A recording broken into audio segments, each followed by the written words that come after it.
बहन की शादी को 6 साल हो गए, मैं कभी उनके यहाँ नहीं गया। ईद शब रात अम्मी या अब्बू चले जाते थे। एक दिन मेरी बीवी मुझसे कहने लगी कि आपकी बहन जब भी घर आती है उसके बच्चे घर का हशर नशर कर देते हैं, और आपकी माँ जो हमसे चुप चुपा कर कपड़े, साबुन और कभी कभी को चावल के थैले भी भर के दे देती है। अपनी माँ से कहो ये हमारा घर है, कोई खैरात सेंटर नहीं। मुझे ये सुनकर बहुत गुस्सा आया कि मैं अपने घर का बहुत मुश्किल से गुजारा कर रहा था और मेरी माँ सब कुछ मेरी बहन को दे देती है। बहन एक दिन घर आई हुई थी तो उसके बेटे ने टीवी का रिमोट तोड़ दिया। मैंने माँ से गुस्से से कहा कि माँ, बहन को कहा करो ईद के दिन आया करे, और ये जो आप साबुन, चावल और ये जो चीजें देती हो इनको बंद करें। माँ चुप रही, लेकिन बहन ने ये सारी बातें सुन ली। 4 बज रहे थे, बच्चों को तैयार किया तो बहन ने कहा कि भाई मुझे बस स्टॉप तक छोड़ आओ। मैंने झूठे मुंह कहा बहन रुक जाती कुछ दिन। बहन मुस्कुराई और बोली नहीं भाई, बच्चों की छुट्टियां खत्म हो रही हैं, मुझे जाना है। फिर जब हम दोनों भाइयों में जमीन का बंटवारा हो रहा था तो मैंने साफ इनकार कर दिया कि मैं अपनी जमीन से बहन को हिस्सा नहीं दूंगा। तो माँ ने कहा कि बेटी का भी तो हक बनता है। मैंने गाली देते हुए कहा जो कुछ भी हो जाए मैं बहन को हिस्सा नहीं दूंगा। मेरी बीवी ने भी बहन को बुरा भला कहा, वो बेचारी खामोश थी। बड़ा भाई अलहदा हो गया और मेरे बड़े बेटे को टीबी हो गया और मेरे घर के हालात खराब हो गए। जितना सब कुछ था मैं उसके इलाज पे लगा चुका था।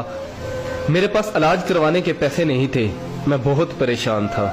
लाखों रुपए लगा चुका था और भूख सर पे थी। परेशानी की हालत में कमरे में बैठा शायद अपने हालात पे रो रहा था। उसी वक्त मेरे घर में वही बहन आई। मैंने गुस्से से बोला ये आगी मनहूस। मैंने बीवी को कहा कुछ तैयार करो बहन के लिए। बीवी मेरे पास आई और कहा कोई जरूरत नहीं गोश्त और बिरयानी बनाने की। फिर 1 घंटे बाद वो मेरे पास आई। भाई परेशान हो। बहन ने मेरे सर पे हाथ फेरा, कहा बड़ी बहन हूँ तुम्हारी, गोद में खेलते रहे हो, अब देखो मुझसे बड़े लगते हो। फिर मेरे करीब हुई और अपने पर्स से कंगन निकाले और मेरे हाथ पे रख दिए और आहिस्ता से बोली पागल तू एवं ही परेशान होता है, बच्चे स्कूल थे, सोचा दौड़ते दौड़ते भाई से मिल आऊं। ये कंगन बेचकर अपना खर्च करो और अपने बच्चे का इलाज करवाओ। शक्ल तो देख जरा तूने क्या हालत बना रखी है। मैं खामोश था, बहन की तरफ देखी जा रहा था। बहन ऐसा से बोली किसी को मत बताना, तुमको मेरी कसम है। मेरे माथे पे बोसा दिया और 1000 रुपया मुझे दिया जो 150 के नोट थे, शायद उसकी जमा पूंजी थी। मेरी जेब में डालकर बोली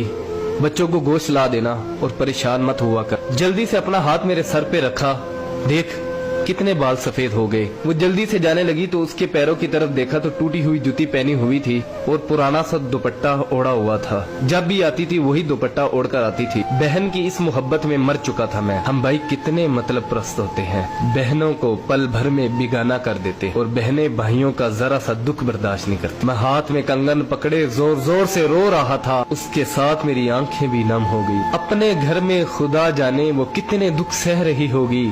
कुछ लम्हे के लिए अपनी बहनों के पास बैठकर हालचाल पूछ लिया करो, शायद उनके चेहरों पे कुछ लम्हों के लिए एक सुकून सा आ जाए। बहनें माँ का रूप होती हैं और भाई बाप का रूप होते हैं। स्टोरी अच्छी लगी हो तो इसको लाइक कर दीजिएगा, इसको शेयर भी कर दीजिएगा।